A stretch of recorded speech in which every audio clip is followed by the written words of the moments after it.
새언니의 출산 소식에 남편 민준 씨와 함께 병원으로 가던 길 깜빡 잊은 물건 때문에 다시 집으로 돌아왔습니다. 그리고 그곳에서 저는 작은 방 안의 한 장면을 목격하고는 그 자리에서 얼어붙어 경찰에 신고하고 말았습니다. 오늘 아침 7시 저는 부엌에서 계란 프라이를 만들고 있었습니다. 그때 휴대폰이 끊임없이 울렸습니다. 확인해보니 남편 민준 씨에게서 온 전화였습니다. 제가 전화를 받자마자 그의 목소리에서는 다급함이 묻어났습니다. 여보, 빨리 아침 식사 준비 그만해. 엄마한테서 전화 왔는데 새언니가 양수가 터져서 이미 병원으로 가는 중이래.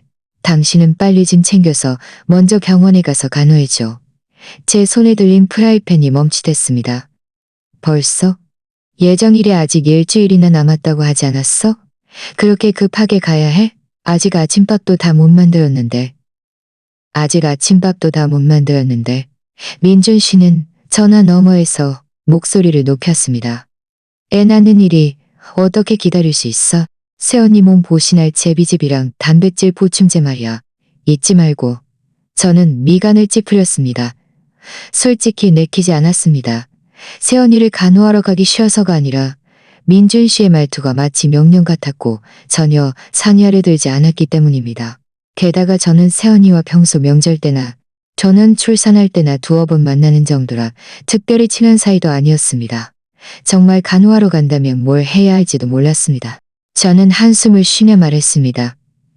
알았어. 불 끄고 짐 챙길게. 당신은 언제 와? 나는 아직 회의가 있어서 좀 이따가 갈 수 있을 것 같아. 당신이 먼저 병원에 가서 지켜봐줘. 무슨 일 있으면 언제든지 전화해. 민준 씨는 말을 마치고 다시 한번 당부했습니다. 보양식 잊지 말고 챙겨와. 그거 내가 친구한테 부탁해서 해외에서 공수해 온 거야. 산모 회복에 좋다고 엄마가 특별히 당신한테 잊지 말라고 하. 전화를 끊자마자 저는 서둘러 불을 껐습니다. 계란 프라이는 아직 다 익지도 않았는데 접시에 던져두고는 방으로 돌아가 배낭을 찾았습니다. 먼저 제 물통, 휴지, 보조 배터리를 집어넣고 민준 씨가 말한 보양식이 생각나 서둘러 베란다 창고로 향했습니다. 보양식 상자는 가장 안쪽 선반에 놓여 있었는데 꽤 무거웠습니다. 저는 힘겹게 안아내렸습니다. 상자를 열어보니 제비즙 2상자와 단백질 보충제 3통이 들어 있었습니다. 저는 보양식을 배낭에 넣고 나서도 부족하다고 느껴 병원에서 갈아입을 옷이 필요할 것 같아 넉넉한 옷두벌을 다 찾아 넣었습니다. 짐을 다 챙기고 시계를 보니 벌써 7시 30분이 다 되어가고 있었습니다. 저는 서둘러 신발을 신고 열쇠를 든 채 밖으로 뛰어나갔습니다. 미처 다 먹지 못한 아침, 식사도 잊은 채 말입니다. 아래층으로 내려갈 때 마침 이웃이 아주머니를 만났습니다. 아주머니는 웃으며 제게 물었습니다. 지은 씨, 그렇게 급하게 어디 가요? 아침도 다 못 먹은 것 같던데. 저는 주차장으로 걸어가며 말했습니다. 이 아주머니, 새언니가 애를 낳으러 가서요. 빨리 병원에 가서 돌봐드려야 해요. 이 아주머니는 아이고, 그럼 빨리 가봐야지. 애 낳는 건 큰일이지. 조심해서 다녀와요. 라고 말했습니다. 저는 고개를 끄덕이며 차 문을 열고 앉아 시동을 걸었습니다. 차를 시동 걸면서도 저는 새언니가 순조롭게 아무 탈 없이 출산했으면 좋겠다고 생각했습니다. 하지만 저는 그때만 해도 제가 병원으로 가는 길에 하지만 저는 그때만 해도 민준 씨가 저를 급히 병원에 보내려 한 뒤에 다른 속셈이 있을 줄은 더더욱 몰랐습니다. 차를 아파트 단지 밖으로 몰고 나와 10분쯤 달렸을까. 시어머니께 전화해서 상황을 물어볼까 생각하던 참에 문득 조수석에 놓인 가방이 눈에 들어왔습니다.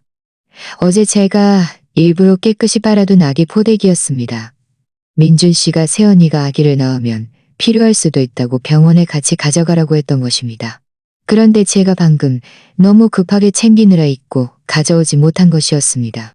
이 포대기는 새언니가 전에 꼭 필요하다고 말했던 것으로 신생아가 쓰기에 따뜻하다고 했습니다. 제가 잊고 가져가지 않으면 새언니가 분명 실망할 것이고 시어머니께서도 언짢아 하실지 모른다고 생각했습니다. 저는 잠시 망설이다가 결국 차를 돌려 집으로 돌아가기로 결정했습니다. 어차피 지금 병원에서 그리 멀지 않으니 그리 오래 지체하지는 않을 것이라고 생각했습니다. 결심을 굳힌 저는 방향지시 등을 굳힌 저는 방향지심을 굳힌 저는 방향일 것이라고 생각했습니다. 하지만 저는 그때만 해도 집으로 다시 돌아가기로 한 이 결정이 민준 씨의 오랫동안 숨겨져 있던 진면목을 보게 할 줄은 전혀 예상하지 못했습니다. 저는 운전대를 잡고 천천히 차를 돌리며 마음속으로 되뇌었습니다. 부디 너무 오래 지체하지 않기를, 시어머니와 새언니가 기다리지 않기를. 길에는 차가 그리 많지 않았습니다. 저는 올 때보다 조금 더 천천히 운전했습니다. 하나는 혹시라도 또 무슨 문제가 생길까봐 걱정되었고, 다른 하나는 마음이 어딘가 편치 않았기 때문입니다. 민준 씨가 전화했을 때 저를 병원으로 재촉하는 것 외에도 그 보양식 상자를 계속 언급했습니다. 그리고 이제는 포대기를 잊었습니다. 어딘가 이상했지만 정확히 무엇이 이상한지는 알 수 없었습니다. 약 15분 후 저는 차를 아파트 단지 주차장에 다시 세웠습니다. 차에서 내릴 때 저는 일부러 휴대폰을 확인했습니다. 민준 씨에게서 온 메시지도 없었고 병원에서 온 전화도 없었습니다. 급한 일은 없나 보다라고 생각하며 안도의 한숨을 쉬었습니다. 배낭을 들고 아파트 건물로 걸어갔습니다. 마침 장을 보러 가던 이 아주머니를 만났습니다. 아주머니는 웃으며 지은 씨, 왜 다시 돌아왔어요? 병원 간다고 하지 않았어요? 라고 물었습니다. 이 아주머니, 아기 포대기를 입고 왔어요. 아기 포대기를 입고 왔어요. 새언니가 전에 필요하다고 해서요. 잠깐 가지러 왔다가 바로 갈 거예요. 이 아주머니는 고개를 끄덕이며 빠른 걸음으로 아파트 건물에요. 역시 지은 씨가 꼼꼼하네. 신생아 용품은 정말 빠뜨리면 안 되지. 엘리베이터를 타고 위층으로 올라갔습니다. 저희 집은 3층입니다. 엘리베이터 문이 열리자마자 저는 무의식적으로 발걸음을 조용히 했습니다. 평소 이 시간엔 집에 아무도 없었습니다. 민준 씨는 회사에 있고 저는 병원에 가는 중이었으니 아무 소리도 나지 않는 게 당연했습니다. 그런데 왠지 모르게 이번에는 집에 돌아오는 길 내내 마음이 불안했습니다. 큰 소리를 내고 싶지 않았습니다. 집 문 앞에 다다라 열쇠를 꺼내 조심스럽게 열쇠 구멍에 넣고 천천히 돌렸습니다. 딸깍 하는 소리와 함께 문이 열렸습니다. 저는 문을 살짝 밀고 먼저 머리만 안으로 내밀었습니다. 거실은 제가 아침에 집을 나설 때와 마찬가지로 조용했습니다. 소파에는 제가 기어두지 않은 것옷이 걸려 있었고 식탁에는 먹다 남은 계란 프라이가 놓여 있었습니다. 모든 것이 평범했습니다. 저는 마음이 놓였습니다. 너무 긴장했다고 스스로를 비웃었습니다. 아마 아침에 너무 서둘러서 아직 신경이 진정되지 않은 탓일 거라고 생각했습니다. 저는 조용히 문을 닫고 현관의 신발장 위에 배낭을 내려놓은 뒤 방으로 향했습니다. 아기 포대기는 어제 제가 깨끗이 빨아 베란다에 널어두었는데 아침에 챙기는 걸 잊었으니 아직 그곳에 있을 것이라고 생각했습니다. 막 거실 한가운데에 다다랐을 때 갑자기 복도 끝에서 희미한 소리가 들려왔습니다. 저희 집 구조는 거실이 가운데 있고 침실과 작은 방이 복도 양쪽에 있습니다. 작은 방은 평소 거의 사용하지 않고 잡동사니를 넣어두었습니다. 민준 씨는 나중에 아이가 생기면 정리해서 제 발걸음이 멈칫했습니다. 가슴이 철렁했습니다. 집에 아무도 없는데 어떻게 소리가 나지? 내가 잘못 들은 건가? 저는 그 자리에 서서 숨을 죽이고 자세히 들었습니다. 그 소리는 다시 들리지 않았고 창밖으로 바람이 나뭇잎을 스치는 소리만 들렸습니다. 저는 미간을 찌푸렸습니다. 아마 위층이나 아래층에서 들려오는 소리겠지. 오래된 아파트라 방음이 그리 좋지 않으니. 저는 고개를 저으며 계속 방으로 향했습니다. 저는 고개를 저으였습니다. 두 걸음쯤 걸었을까 다시 작은 방 쪽에서 낮은 말소리가 들려왔습니다. 내용은 또렷하게 들려왔습니다. 한 명은 좀 익숙하고 한 명은 아주 낯선 목소리였습니다. 저는 순간 그 자리에 굳어버렸습니다. 심장이 갑자기 빠르게 뛰기 시작했습니다. 집에 어떻게 남자가 있지? 민준 씨는 회사에서 회의 중이라고 하지 않았나? 그가 돌아온다고 말하지 않았는데. 설마 그가 돌아온 건가? 그런데 그가 돌아왔다면 왜 내게 말해주지 않았지? 게다가 낯선 남자의 목소리라니. 도대체 무슨 일이지? 저는 복도 입구에 서서 더 이상 앞으로 나아가지도 못하고 소리도 내지 못했습니다. 민준 씨가 갑자기 집에 물건을 가지러 온 걸까? 그런데 왜 내게 전화해서 알려주지 않았지? 그 낯선 남자는 또 누구지? 그의 동료인가 아니면 친구인가? 저는 한참을 망설이다가 일단 방으로 가서 포대기를 가져와서 빨리 나가기로 결정했습니다. 무슨 일이든 신경 쓰지 말고 병원에 가는 것을 지체하지 않기 위해서였습니다. 하지만 한 발짝 내딛는 순간 작은 방문이 갑자기 끼익 하고 조금 열렸습니다. 저는 서둘러 발을 뒤로 빼고 거실 소파 뒤로 숨었습니다. 제가 왜 숨어야 하는지 저 자신도 몰랐습니다. 그저 무의식적으로 안에 있는 사람들에게 들키고 싶지 않았을 뿐입니다. 저는 소파 뒤에 웅크리고 앉아 소파 다리 틈새로 복도를 보았습니다. 작은 방문 틈으로 희미한 빛이 새어나오는 것이 보였고 말소리도 조금 더 또렷하게 들렸습니다. 그 익숙한 목소리는 정말 민준 씨였습니다. 그가 어떻게 집에 있지? 회사에서 회의 중이라고 하지 않았나? 왜 나를 속인 거지? 하지만 그들은 아주 낮은 목소리로 말했고 끊어졌다 이어지는 바람에 돈, 물건, 좀 더 기다려 같은 몇 단어만 들릴 뿐 전혀 온전하게 들리지 않았습니다. 저는 그곳에 웅크리고 앉아 가슴속 토끼처럼 심장이 쿵쾅거렸습니다. 한편으로는 민준 씨에게 무슨 일이냐고 왜 나를 속였냐고 달려가 묻고 싶었고 다른 한편으로는 그 낯선 남자가 누구인지 그들이 작은 방에서 무엇을 하고 있는지 두려웠습니다. 바로 그때 저는 문득 방에 있는 아기 포대기가 생각났습니다. 그들이 무엇을 하든 일단 포대기를 가져가서 빨리 병원으로 가자. 그들의 일에 신경 쓰지 말자. 그래서 저는 심호흡을 하고 천천히 소파 뒤에서 일어났습니다. 벽에 바싹부터 최대한 소리 내지 않으면서 방 쪽으로 움직였습니다. 방에 거의 다다랐을 때 작은 방 문이 다시 한번 움직였습니다. 마치 누군가 나오려는 것 같았습니다. 저는 마음이 불안해져 서둘러 발걸음을 빨리하여 방 안으로 들어가 조용히다. 방에 들어서자마자 저는 문에 등을 기댔습니다. 심장은 여전히 쿵쾅거렸습니다. 문에 귀를 대보니 희미하게 바깥 복도에서 발소리가 들렸고 민준 씨와 그 낯선 남자의 말소리도 들렸습니다. 아직 구체적인 내용은 들리지 않았지만 그들이 방에서 멀지 않다는 것을 느낄 수 있었습니다. 제 신경은 다시 한번 팽팽해졌습니다. 저는 살금살금 문 뒤로 가서 문틈으로 밖을 내다보았습니다. 복도에는 아무도 없었고 작은 방 문은 여전히 살짝입니다. 저는 방문은 여전히 살짝 열려 있었습니다. 복도에는 여전히 살짝 열려 있었습니다. 여기 더 이상 있지 말자 라는 생각뿐이었습니다. 베란다의 커튼은 절반쯤 쳐져 있었고 틈새로 햇살이 들어와 빨랫줄에 닿았습니다. 아기 포대기는 연한 파란색이었고 작은 오리 그림이 그려져 있었습니다. 저는 어제 일부러 이 색깔을 골랐습니다. 새언니가 아들을 낳으면 좋아할 거라고 생각하면서 말입니다. 저는 그곳으로 가서 조용히 빨랫줄에서 포대기를 떼어내 잘 접어 품에 안고 문 쪽으로 향하려 했습니다. 하지만 방 한가운데에 다다랐을 때 갑자기 바깥에서 쿵 하는 소리가 들려왔습니다. 마치 누군가 무거운 물건을 옮기는 듯한 소리였습니다. 제 발걸음이 멈칫했습니다. 다시 멈춰 섰습니다. 그 소리는 작은 방에서 들려오는 것이었고 꽤 무겁게 들렸습니다. 잡동사니를 옮기는 소리 같지는 않았습니다. 저에게 작은 방에는 낡은 옷과 책이 담긴 종이 상자 몇 개만 쌓여 있었는데 무거운 물건은 없었습니다. 호기심이 떠나고 싶은 마음을 앞섰습니다. 저는 다시 살금살금 문 뒤를 엎었습니다.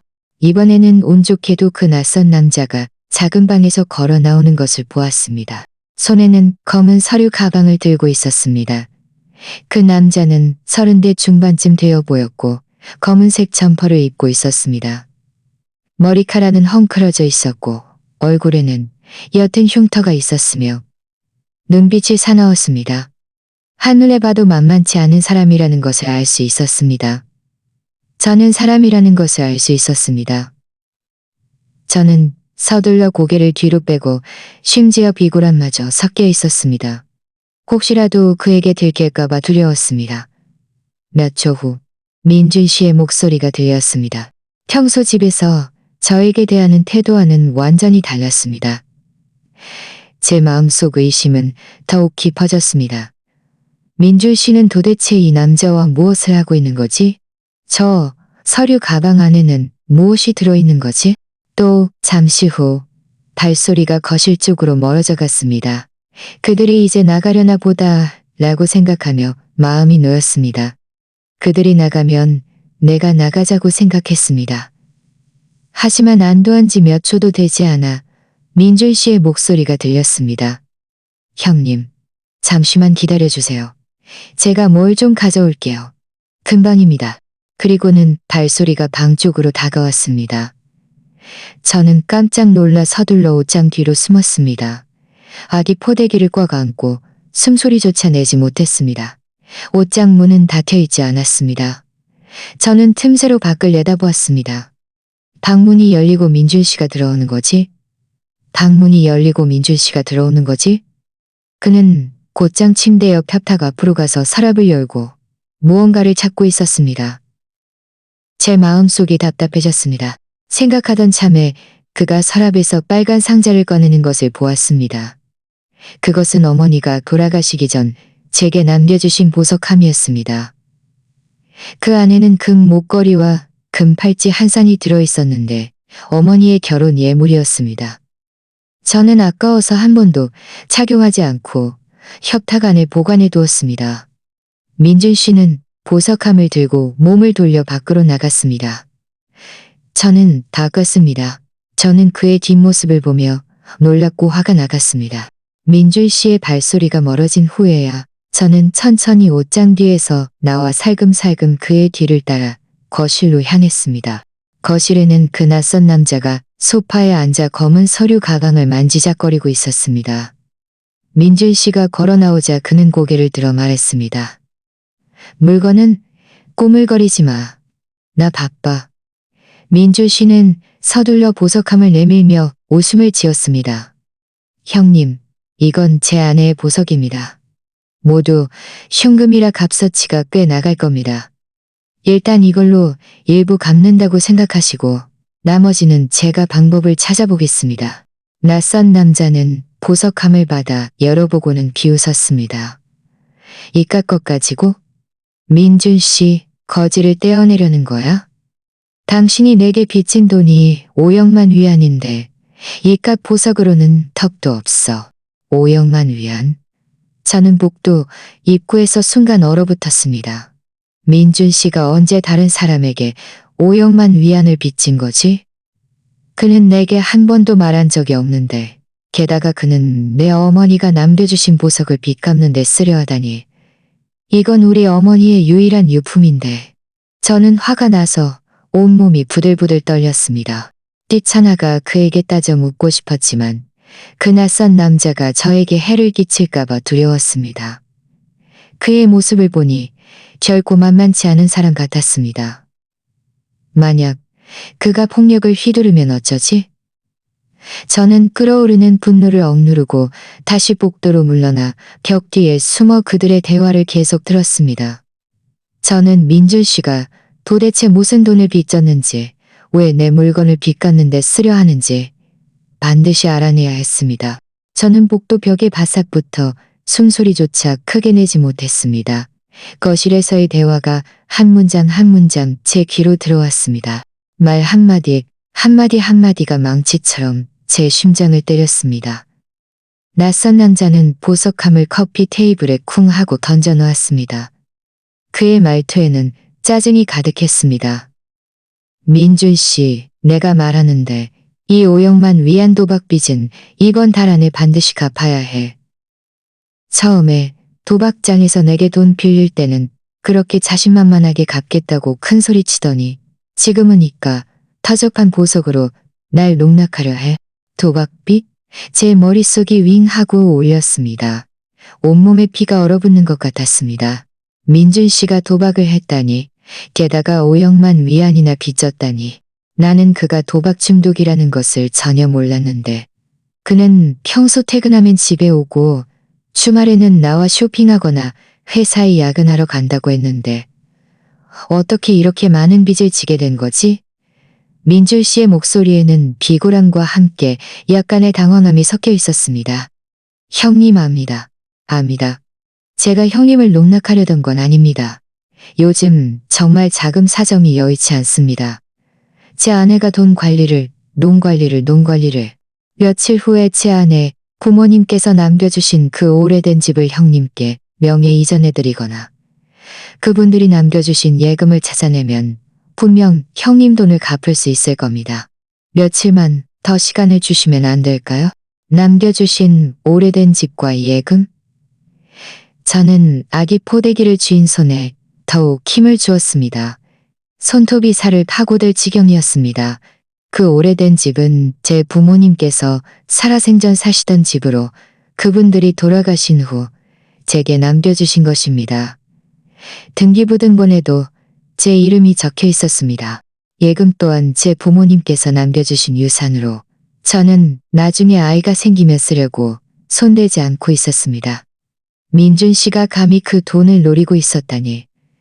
게다가 저 몰래 명의 이전을 하거나 돈을 찾으려 했다니. 낯선 남자는 비웃었습니다. 오래된 집, 예금?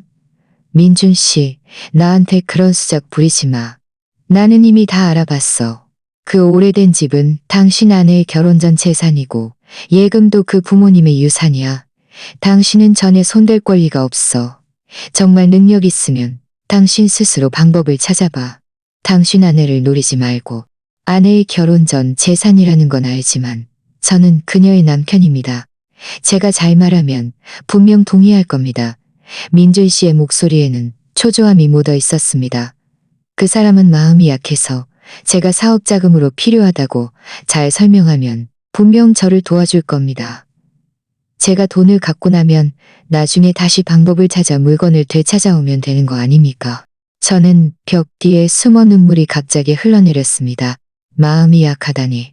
그는 내가 마음이 약하고 속이기 쉽다고 생각하다니.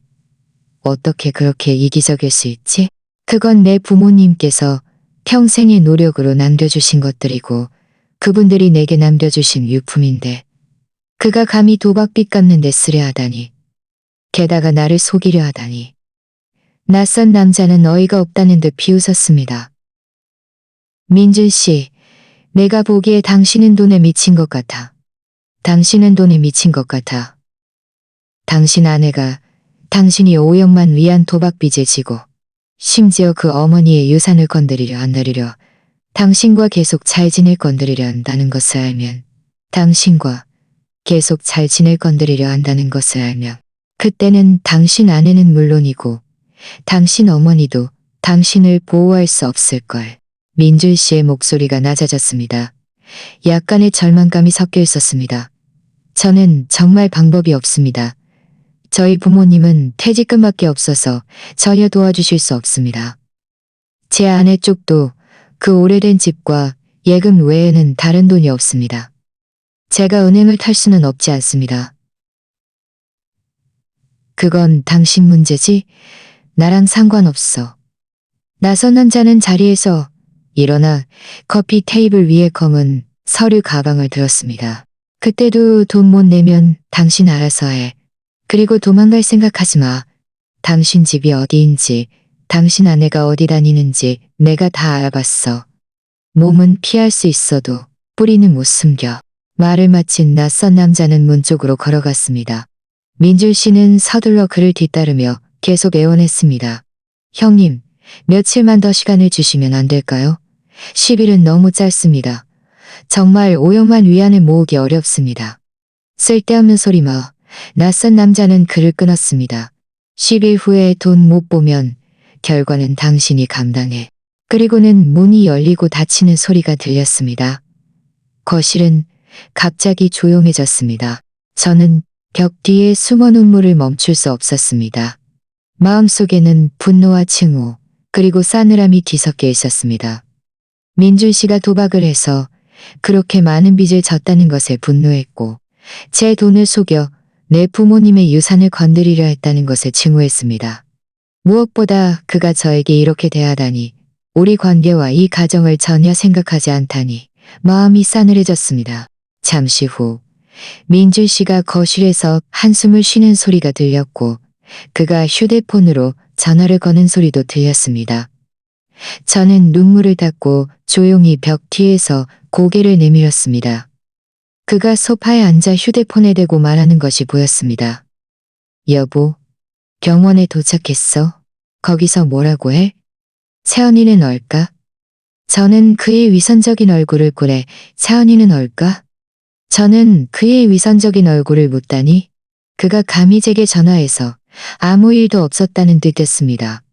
그가 감히 제게 전화해서 저는 심호흡을 하고 스스로를 진정시키려 했었습니다. 지금은 울 때도 아니고 민준 씨와 싸울 때도 아니었습니다. 그 낯선 남자가 10일 후에 다시 돈 받으러 온다고 했고, 제가 어디 다니는지도 알고 있다고 했습니다. 빨리 방법을 찾지 않으면 제 부모님의 유산도 지킬 수 없을 뿐더러 저 또한 위험에 처할 수 있었습니다. 저는 방금 그 낯선 남자가 민준 씨의 빚이 도박 빚이라고 말했고 도박장을 언급했다는 것을 떠올렸습니다. 이 모든 것은 불법이었습니다. 그래, 경찰에 신고할 수 있어. 경찰에게 이 일을 처리해달라고 할 수 있다. 그렇게 하면 나 자신과 부모님의 유산을 보호할 수 있을 뿐만 아니라 민준 씨에게도 그가 잘못했다는 것을 깨닫고 결과를 감당하게 할 수 있다. 저는 조용히 방으로 돌아와 아기 포대기를 침대에 놓았습니다. 그리고 배낭에서 휴대폰을 꺼내 베란다로 가서 조용히 베란다 문을 닫았습니다. 거실에 있는 민준 씨가 제 목소리를 듣지 못하도록 말입니다. 제 손은 떨렸지만 떨리는 손으로 경찰에 전화를 걸었습니다. 심호흡을 하고 전화에 대고 말했습니다. 경찰관님, 신고할 게 있습니다. 저희 집에 낯선 사람이 들어왔고 제 남편에게 도박 빚을 갚으라고 합니다. 저는 그들이 불법적인 일을 하고 있다고 생각합니다. 빨리 와주실 수 있나요? 전화 너머의 경찰관은 저를 안심시키며 저희 집 주소를 확인한 후 가능한 한 빨리 경찰관을 파견하겠다고 말했습니다. 전화를 끊자마자 저는 베란다 벽에 기대었습니다. 마음이 조금은 편안해졌습니다. 민준 씨, 당신이 잘못했습니다. 경찰 신고 전화를 끊고 나서 저는 베란다에 한참을 서 있었습니다. 창문 틈새로 찬바람이 스며들어 얼굴을 스쳤고 혼란스러웠던 제 머릿속을 꽤나 맑게 해주었습니다. 아래층 아파트 단지를 오가는 사람들을 보며 제 마음속에는 오직 한 가지 생각뿐이었습니다. 옷도 다시 경찰이 와서 제 마음속에는 오직 한 가지 생각뿐이었습니다. 반드시 경찰이 와서 상황하지 말자. 반드시 경찰이 와서 상황을 명확히 설명해야 해. 민준 씨와 그 채권자가 다시는 내 부모님의 유산을 탐내지 못하시는. 어차피 잠시 후 경찰에게 상황을 설명해야 하는데 울고불고 하는 모습으로는 제대로 설명할 수 없을 테니까요. 바로 그때 거실에서 민준 씨의 목소리가 들렸습니다. 그는 전화 통화를 하는 것 같았는데 목소리는 아주 평범하게 들렸습니다. 엄마, 저 지금 좀 일이 있어서 병원에 늦게 갈 것 같아요. 엄마가 먼저 세연이를 돌봐주세요. 무슨 일 있으면 언제든지 전화해주세요. 지은이는 벌써 갔죠? 그 애가 엄마한테 아무 말도 안 했죠? 방금 채권자와 실랑이를 벌이고는 이제 시어머니와 연극을 시작하다니. 정말 위선적이다. 잠시 후 민준 씨는 전화를 끊었습니다. 저는 그가 거실에서 움직이는 소리를 들었습니다. 짐을 정리하는 것 같았습니다. 저는 조용히 베란다 문 뒤로 가서 유리창 너머로 밖을 내다보았습니다. 그가 커피 테이블 위에 보석함을 서랍 안에 넣고 있는 것이 보였습니다. 그리고 채권자가 앉았던 소파 쿠션을 툭툭 털어 흔적을 지우려 하는 것 같았습니다. 그는 이렇게 하면 자신이 도박빚을 지고 내 보석으로 빚을 갚으려 했던 일을 숨길 수 있다고 생각하는 건가. 정말 순진하다. 저는 휴대폰을 꽉 쥐고 속으로 생각했습니다. 경찰이 오면 방금 내가 들었던 것, 보았던 것을 모두 경찰에게 말해야 해. 그가 더 이상 변명할 수 없도록. 약 10분쯤 후 아래층에서 경찰차 사이렌 소리가 들려왔습니다. 소리가 점점 가까워져 왔고 제 심장은 다시 빠르게 뛰기 시작했습니다. 긴장되면서도 약간의 기대감이 있었습니다. 긴장되는 것은 잠시 후 경찰에게 상황을 설명할 때 혹시라도 문제가 생길까 봐였고, 기대되는 것은 마침내 민준 씨의 진면목을 폭로할 수 있다는 것이었습니다. 곧 초인종이 울렸습니다.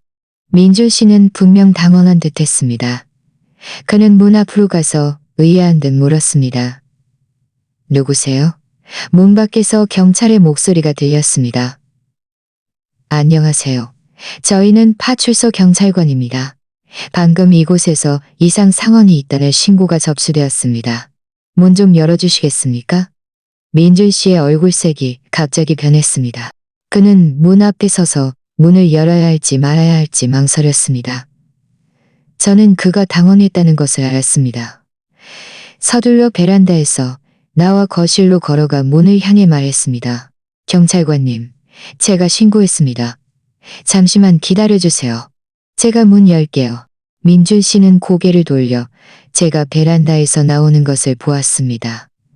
그의 눈은 크게 띄었고 얼굴에는 믿을 수 없다는 표정이 가득했습니다. 지은 씨, 당신 병원 간다고 하지 않았어? 어떻게 아직 집에 있어? 신고한 사람이 당신이야? 저는 그를 무시하고 곧장 문 앞으로 가서 문을 열었습니다. 문 앞에는 경찰 제복을 입은 2명의 경찰관이 서 있었습니다. 표정이 엄숙했습니다. 저는 서둘러 그들을 안으로 들어오게 하며 말했습니다. 경찰관님, 와주셔서 감사합니다. 와주셔서 감사합니다. 낯선 남자가 저희 집에 와서 제 남편에게 무슨 돈 문제에 대해 말했고 제 보석도 가져갔습니다. 저는 그들이 불법적인 일을 하고 있다고 생각합니다. 민준 씨는 서둘러 앞으로 나서 저를 막으려 했습니다. 지은 씨, 헛소리하지 마. 무슨 도박 빚이야. 무슨 낯선 남자야. 그냥 제 친구가 집에 잠깐 들렀을 뿐이야. 우리는 그냥 이야기한 것뿐이야. 오해하지 마. 오해. 저는 그를 보며 눈빛에 실망감이 가득했습니다. 민준 씨, 아직도 변명하고 싶어. 당신과 그 남자의 대화 내가 다 들었어. 당신이 그에게 5억만 위안 도박 빚을 졌고 내 부모님이 남겨주신 오래된 집과 예금모님이 남겨주신 오래된 집과 예금으로 빚을 갚으려 했잖아. 심지어 내 어머니가 남겨주신 보석까지 꺼내 그에게 주려 했고. 민준 씨의 얼굴이 갑자기 새하얗게 변했습니다. 그는 입을 벌려 무언가를 말하려 했지만 한마디도 할 수 없었습니다. 2명의 경찰관은 저를 보다가 민준 씨를 보았습니다. 그중 한 명의 경찰관이 입을 열었습니다. 선생님, 이 여성분이 말씀하시는 것이 사실입니까? 저희에게 구체적인 상황을 말씀해 주는 것이 사실입니까? 이건 다 오해야. 이건 다 오해야. 내 섬해 주십니까? 이건 달관을 보았습니다. 그는 경찰관을 보았습니다. 그의 말투에는 애원이 섞여 있었습니다. 그의 말투에는 애원이 섞여 있었습니다. 설명할 게 없어. 저는 그를 끊었습니다. 경찰관에게 말했습니다. 경찰관님, 제가 말한 것은 모두 사실입니다. 그 남자는 30대 중반쯤 되었고 검은색 점퍼를 입고 있었으며 얼굴에 흉터가 있었습니다. 손에는 검은 서류 가방을 들고 있었습니다. 그가 떠난 지 1년여 분 정도 되었으니 아직 멀리 가지 않았을 겁니다. 여기 제 남편이 그와 대화하는 일부 녹음이 있습니다. 비록 다 녹음이 있습니다. 저는 휴대폰을 꺼내 원래 녹음했던 한 부분을 재생했습니다. 베란다에서 경찰에 신고할 때 혹시라도 세부 사항을 잊을까봐 민준 씨와 채권자의 마지막 몇 마디를 녹음해 두었던 것입니다. 녹음 속에는 채권자가 5억만 위안 도박빚, 10일 후에 돈 못 갚으면 결과는 당신이 감당이라고 말하는 소리가 또렷하게 들렸습니다. 경찰관들은 녹음을 듣고 얼굴색이 덤단이라고 말하는 소리가 또렷 들렸습니다. 경찰관들은 녹음을 듣고 얼굴색이 더욱 엄숙해졌습니다. 그들은 민준 씨를 보며 말했습니다. 그들은 민준 씨를 보며 가능한 한 빨리 그를 찾도록 노력하겠습니다. 민준 씨는 소파에 주저앉았습니다. 더 이상 침착함을 유지할 수 없었습니다. 그는 저를 보며 눈빛에 원망이 가득했습니다. 지은 씨, 왜 나에게 이렇게 해? 우리는 부부잖아. 부부? 저는 그를 보며 눈물이 다시 멈출 수 없었습니다. 민준 씨, 당신은 나를 아내로 생각했어? 나 몰래 도박을 해서 5억만 위안 빚을 지고도 나에게 말하지 않은 것은 둘째치고 내 부모님이 남겨주신 유산으로 빚을 갚으려 했잖아. 당신이 정말 나를 아내로 생각했다면 이렇게 했을까? 경찰관들은 우리 둘의 감정이 격해진 것을 보고 서둘러 앞으로 나서 제 감정을 진정시켰습니다. 동시에 민준 씨에게 말했습니다. 선생님, 일단 저희와 함께 파출소로 가서 조사에 협조해 주십시오. 할 말이 있다면 파출소에서 말씀하십시오. 민준 씨는 어쩔 수 없이 자리에서 일어나 경찰관들을 따라 밖으로 걸어갔습니다. 문 앞에 다다랐을 때 그는 고개를 돌려 제게 무언가를 말하려 했지만 그가 경찰에게 끌려가는 뒷모습을 보며 제 마음속에는 만감이 교차했습니다. 분노, 실망, 그리고 말할 수 없는 슬픔이 뒤섞여 있었습니다. 어쨌든 우리는 결혼한 지 2년이 되었으니 그가 이렇게 많은 일을 저질렀지만 그가 경찰에게 끌려가는 것을 보니 마음이 좋지 않았습니다. 그대는 제가 더 비참해질 것입니다. 하지만 저는 제가 잘못한 것이 알았습니다. 그가 잘못했으니 결과를 감당해야 합니다. 저는 문을 닫고 텅 빈 거실을 보았습니다. 마음이 갑자기 평온해졌습니다. 이제 제가 할 일은 경찰의 조사 결과를 기다리는 것과 동시에 제 부모님이 남겨주신 유산을 잘 보호하는 것이었습니다. 민준 씨가 더 이상 그 돈을 건드릴 기회를 주지 않아야 합니다. 민준 씨가 경찰에게 끌려간 후 거실에는 저 혼자만 남았습니다. 공기는 조용해서 제 심장 소리가 들릴 정도였습니다. 저는 소파 옆으로 가서 방금 채권자가 앉았던 자리와 커피 테이블에 남아있는 약간의 흔적을 보았습니다. 마음이 여전히 불안했습니다. 제가 미처 정신을 차리기도 전에 방금 그 2명의 경찰관이 다시 돌아왔습니다. 그중 한 명은 수첩을 들고 제게 말했습니다. 여사님, 저희 조사에 협조해서 오늘 있었던 일을 다시 한번 자세히 말씀해 주십시오. 그 낯선 남자의 인상착에 남편분과 그 남자의 대화 내용, 그리고 말씀하신 보석과 유산 상황까지요. 자세할수록 좋습니다. 저는 고개를 끄덕이고 소파에 앉았습니다. 오늘 아침 민준 씨가 저를 병원으로 재촉한 것부터 제가 중간에 포대기를 잊어 다시 집으로 돌아온 것, 그리고 민준 씨와 채권자가 작은 방에서 이야기하는 것을 발견하고 몰래 도박 빚의 진실을 듣고 마지막으로 경찰에 신고한 전체 과정을 빠짐없이 경찰관들에게 말했습니다. 저는 특히 민준 씨가 제 부모님이 남겨주신 오래된 집과 예금을 건드리려 할 때 그의 말투가 아주 확고해서 또한 어머니가 남겨주신 그 보석 세트는 비록 채권자가 가져가지 않았지만 민준 씨가 이미 그것을 꺼내 빚 갚는 데 쓰려 했다는 것도 말했습니다. 이 모든 것이 그가 정말 제 개인 재산을 건드리려 했다는 것을 증명할 수 있었습니다. 경찰관은 들으면서 기옥했고 때때로 저를 끊고 세부 사항을 물었습니다. 예를 들어 채권자의 키, 말투, 그리고 민준 씨가 그때 이상한 행동을 했는지 등. 저는 그때의 상황을 최대한 기억하며 생각나는 모든 것을 그들에게 말했습니다. 여사님께서 말씀하신 이 상황들은 매우 중요합니다. 저희가 최대한 빨리 확인할 것입니다. 필기를 마친 후 경찰관은 수첩을 덮고 제게 말했습니다. 그 낯선 남자는 저희가 이미 동료들에게 추적을 지시했습니다. 제공해주신 인상착의를 바탕으로 곧 찾을 수 있을 겁니다. 남편분은 저희가 일단 파출소로 데려가서 신문하고 도박 빚의 구체적인 금액과 출처, 그리고 그가 다른 도박 활동에 참여했는지 여부를 확인할 것입니다. 저는 안도의 한숨을 쉬며 물었습니다. 경찰관님, 그럼 제 부모님이 남겨주신 오래된 집과 예금, 그리고 어머니의 보석은 위험하지 않을까요? 민준 씨가 원래 이 물건들을 건드리지 않을까요? 걱정 마십시오. 저희가 남편분께 사건 조사가 명확히 끝나기 전까지는 기아의 개인 재산을 함부로 처분할 수 없다고 경고할 것입니다. 경찰관은 저를 안심시켰습니다. 귀하께서도 가능한 한 빨리 등기소와 은행아, 간략에서도 가능한 한 빨리 등기소와 은행에 가서 오래된 집의 소유관 상황과 예금의 동결 상태를 확인해 보시는 것이 좋습니다. 이 재산들이 남편분께 미리 손대리 남편분께 미리 손대리 남편분께 미리 손대리 남편분께 미 재산들이 저는 고개를 끄덕이고 경찰관의 연락처를 휴대폰에 저장했습니다.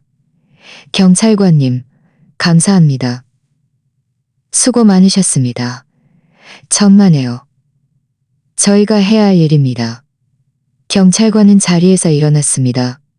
저희는 먼저 파출소로 돌아가겠습니다. 진전이 있으면 즉시 연락드리겠습니다. 혼자 집에 계실 때 조심하시고 만약 다시 그 낯선 남자를 만나거나 남편분께 이상한 행동이 있다면 반드시 즉시 신고해 주십시오. 경찰관들을 배웅한 후 저는 서둘러 휴대폰을 꺼내 가장 친한 친구 박 언니에게 전화를 걸었습니다.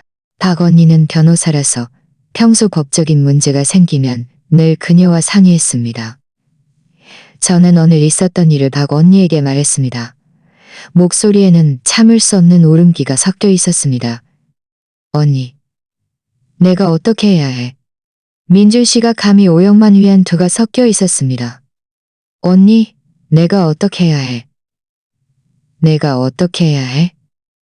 민준 씨가 감히 5억만 위안 도박빚을 지고 심지어 내 부모님이 남겨주신 유산을 건드리려 했어. 나 지금 정말 어떻게 처리해야 할지 모르겠어. 지금 가장 중요한 것은 네 재산을 잘 보호하는 거야. 빨리 등기소에 가서 오래된 집의 소유권을 확인하고 은행에 가서 예금이 동결되거나 인출되지는 않았는지 확인해. 그리고 방금 네가 말한 녹음, 민준 씨가 보석을 가져간 행동, 그리고 경찰의 진술서 이 모든 것을 잘 보관해둬. 나중에 필요할 수도 있으니까. 알았어. 내일 아침 일찍 확인하러 갈게. 저는 코를 훌쩍였습니다. 그럼 민준 씨는 어떻게 돼? 그가 형을 받을까? 그건 구체적인 상황에 따라 달라져. 박 언니가 설명했습니다. 만약 그가 단순히 도박에 참여해서 도박빚을 진 것이고 다른 불법적인 범죄 행위가 없다면 벌금이나 구류형을 받을 수도 있어. 하지만 그가 참여한 도박 활동의 금액이 엄청나거나 사기나 공금 횡령 같은 다른 불법 행위가 있다면 불법 행위가 있다면 결과는 더 심각해질 거야. 하지만 너는 지금 이런 것들에 신경 쓸 필요 없어. 먼저 네 일을 잘 처리하고 네 재산을 보호하는 것이 가장 중요해. 박 언니와의 전화를 끊고 나서 제 마음은 꽤나 편안해졌습니다. 그래, 지금은 슬퍼할 때가 아니야. 빨리 행동해서 내 부모님이 남겨주신 유산을 잘 보호해야 해. 민준 씨의 도박빚 때문에 내가 영향을 받아서는 안 돼. 저는 방으로 가서 협탁 서랍을 열고 어머니의 보석함을 꺼냈습니다. 열어보니 안에 있던 금 목걸이와 금 팔찌는 그대로 있었습니다. 저는 보석함을 제 배낭에 넣고 어머니가 남겨주신 등기부등본과 예금 통장도 찾아내 다른 서류철에 넣어 옷장 안에 금고에 잠갔습니다. 이 모든 것을 마치고 나서야 저는 다는 서류참을 씁니다. 이 금고는 제 부모님께서 살아생전 사신 것으로 비밀번호는 제 부모님께서 비밀번호는 고개를 들어 벽시계를 보니 벌써 정오 12시가 다 되어가고 있었습니다. 저는 문득 새언니가 아직 병원에서 출산 중인데 상황이 어떻게 되었는지 궁금했습니다. 저는 서둘러 휴대폰을 꺼내 시어머니께 전화를 걸었습니다. 전화는 한참을 울린 후에야 연결되었습니다. 시어머니의 목소리에는 피로와 함께 약간의 흥분이 섞여 있었습니다. 지은아 이야간에 흥분이 섞여 있었습니다. 지은아, 왜 이제야 전화하니? 제 목소리도 조금은 편안해졌습니다. 어머니, 축하드립니다. 제가 좀 일이 있어서 늦어졌어요. 지금 바로 병원에 가서 새언니와 아기를 보러 갈게요. 그래, 그럼 빨리 와. 조심해서 와. 시어머니는 말을 마치고 전화를 끊었습니다. 저는 짐을 정리하고 배낭을 든 채 문을 잠그고 병원으로 향했습니다. 비록 집에 이런저런 일이 많았지만 새언니의 출산은 경사인이 가서 봐야 했습니다. 그리고 잠시나마 집안의 골치 아픈 일들에서 벗어나고 싶었습니다. 병원에 도착하자마자 저는 먼저 간호사 스테이션에 가서 새언니의 병실을 물었습니다. 그리고 카네이션 한 다발과 과일 바구니를 산 후에야 병실로 향했습니다. 병실 문에 막 다다르자 안에서 아기 울음소리가 들렸고 시어머니와 시아주버님의 웃음소리도 들렸습니다. 분위기는 아주 활기찼습니다. 저는 문을 밀고 들어갔습니다. 시어머니는 저를 보더니 서둘러 웃으며 말했습니다. 지은아 왔니? 빨리 와서 아기 좀 멀리까지 와줘서 고마워요. 얼마나 예쁜지 몰라. 새언니는 빨리 와서 아기 좀 몰라. 얼마나 예쁜지 몰라. 저는 평상 옆으로 가서 강보에 쌓인 아기를 보았습니다. 작고 작은 아기는 눈을 감고 있었고 코와 입도 작았습니다. 정말 귀여웠습니다. 저는 웃으며 말했습니다. 새언니, 축하해요. 아기가 정말 예쁘네요. 수고 많으셨어요. 푹 쉬세요. 푹 쉬세요. 시아주버님은 옆에 서서 제게 의자를 내밀었습니다. 지은아, 앉아. 엄마가 네가 왜 안 오는지 묻던데 무슨 일이 있었구나. 저는 앉은 후 과일 바구니를 했구나. 저는 민준 씨의 일을 말하기가 어려웠습니다.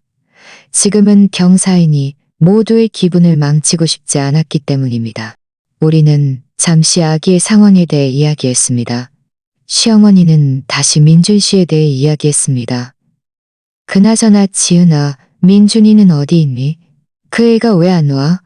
내가 전화해가 안 받던데. 회사 일이 너무 바쁜가? 제 마음속이 쿵 하고 내려앉았습니다. 어떻게 대답해야 할지 몰랐습니다. 바로 그때 제 휴대폰이 울렸습니다. 확인해보니 민준 씨에게서 온 전화였습니다. 저는 잠시 망설이다가 병실 밖으로 나가 전화를 받았습니다. 전화가 연결되자마자 민준 씨의 목소리가 들려왔습니다. 여보, 내가 잘못했어. 정말 잘못했어. 나를 용서해주면 안 될까? 나 파출소에서 나왔어. 경찰관이 내가 단순히 도박에 참여했을 뿐 다른 불법 행위는 없다고 해서 벌금 조금 내고 풀려났어. 내가 도박을 하면 안 됐고, 도박 빚을 지면 안 됐고, 도박 빚을 지면 안 됐고, 무엇보다 당신 부모님의 유산을 건드리려 하면 안 됐다는 것을 알아. 저는 미간을 찌푸렸습니다. 말투는 아주 차가웠습니다. 당신 파출소에서 나왔어? 그럼 지금 어디야? 나 집에 있어. 민준 씨가 말했습니다. 집에 돌아와 보니 집이 텅 비어 있어서 마음이 너무 안 좋았어. 여보, 어디야? 내가 찾으러 갈게. 우리 잘 이야기해보면 안 될까? 나 정말 잘못한 거 알아. 나 이제 당신과 잘 살 거야. 다시는 도박도 안 하고 당신 부모님 유산도 노리지 않을 거야. 나 병원에서 새언니랑 아기 보고 있어. 저는 말했습니다. 민준 씨, 그런 쓸데없는 소리 하지 마. 당신이 잘못한 일은 내가 잘못했어. 한마디로 해결될 일이 아니야. 5억만 위한 도박 빚은 적은 금액이 아니야. 어떻게 갚을 생각이야? 그리고 나를 속인 일은 어떻게 설명할 거야? 내가 방법을 찾아서 갚을게. 민준 씨의 목소리가 낮아졌습니다. 우리 부모님께 좀 빌리고 친구들에게도 천천히 갚을 수 있어. 여보, 내가 정말 당신에게 미안해. 다시 한번 기회를 주면 안 될까? 관계가 늘 좋았다고? 저는 차갑게 비웃었습니다. 민준 씨, 당신은 우리가 늘 관계가 좋았다고 생각해? 나 몰래 도박을 해서 5억만 위안 도박빚을 지고도 심지어 나를 속여 내 부모님의 유산을 건드리려 했잖아. 이게 관계가 늘 좋은 거야? 당신은 나를 뭘로 생각했어? 당신의 현금 자동 인출기라도 되는 줄 알았어? 아니야, 여보. 그런 뜻이 아니었어. 민준 씨는 서둘러 설명했습니다. 내가 그저 한때 정신이 흐려서 친구에게 이끌려서 나도 어쩔 수 없어서 당신 부모님 유산을 노릴 생각을 한 거야. 정말 당신을 속이려던 건 아니었어. 당신이 고이였든 한때 정신이 흐렸든 당신은 나를 상처 입혔어. 저는 단호한 목소리로 말했습니다. 민준 씨, 우리 사이에는 더 이상 이야기할 게 없어. 당신이 진 도박빚은 당신 스스로 방법을 찾아서 갚아. 나랑은 상관없어.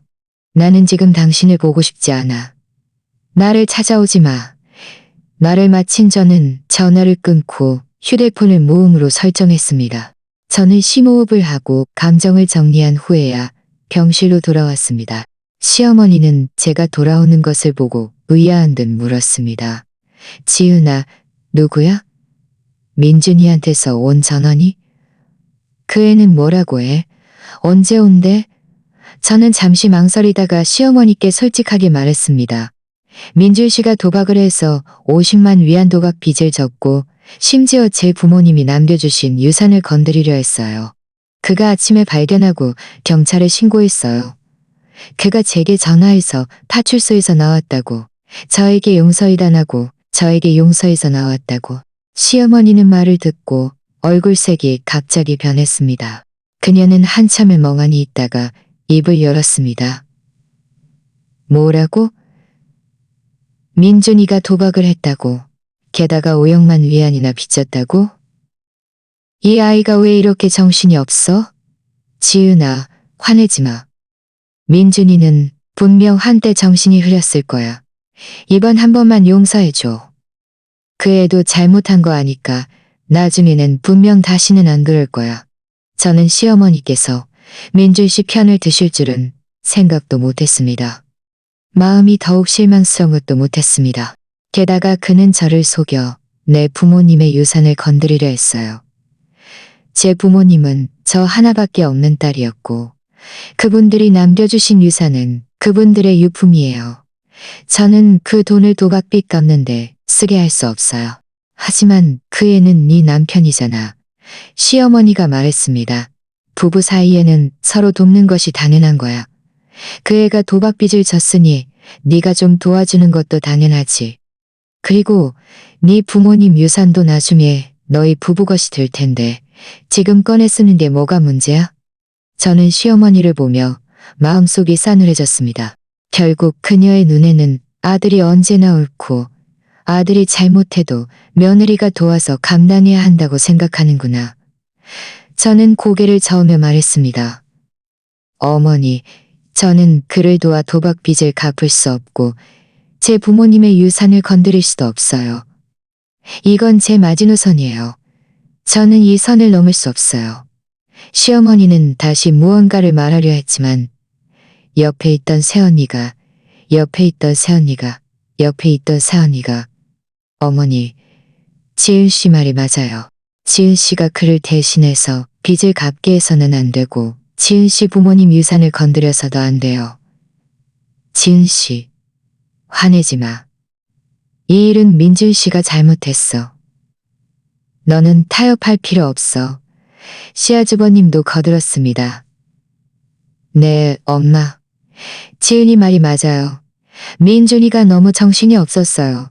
스스로 교훈을 얻게 해야지. 그렇지 않으면 나중에 또 똑같은 실수를 저지를 거예요. 지은아, 혹시 도움이 필요하면 우리에게 말해. 새언니와 시아주버님이 그렇게 말하는 것을 듣자 제 마음속이 따뜻해졌습니다. 저는 시어머니를 보며 말했습니다. 어머니, 보셨죠? 시아주버님과 새언니도 그렇게 말하잖아요. 민준 씨 일은 그가 스스로 해결하게 하세요. 저는 그를 돕지 않을 거예요. 시어머니는 한숨을 쉬고 더 이상 아무 말도 하지 않았습니다. 저는 그녀가 기분이 좋지 않다는 것을 알았지만 그녀의 기분 때문에 제 마지노선을 포기할 수는 없었습니다. 병원에서 잠시 더 있다가 저는 새언니와 시아주버님께 작별 인사를 하고 집으로 돌아갈 준비를 했습니다. 집에 돌아가면 분명 민준 씨를 마주해야 할 것이라는 것을 알았지만 저는 이미 준비가 되어 있었습니다. 그가 아무리 애원해도 저는 그를 용서하지 않을 것입니다. 병원에서 나와 저는 곧장 집으로 가지 않고 길가의 벤치에 한참을 앉아 있었습니다. 오가는 사람들을 보았습니다. 손에는 방금 새언니가 제게 건네준 축하 사탕 봉지를 쥐고 있었습니다. 빨간색 봉지는 경사를 알리는 듯했지만 제 마음은 전혀 기쁘지 않았습니다. 새언니가 아기를 낳은 것은 분명 큰 경사인데 민준 씨의 일은 마치 돌덩이처럼 제 가슴을 짓눌러 숨쉬기 힘들게 했습니다. 저는 사탕 하나를 꺼내 포장지를 벗겨 입에 넣었습니다. 달콤한 맛이 혀끝에 퍼졌지만 마음속의 씁쓸함을 이길 수는 없었습니다.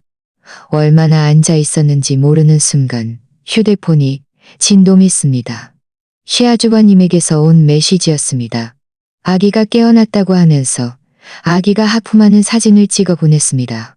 사진 속 아기는 자기가 정말 귀엽네요.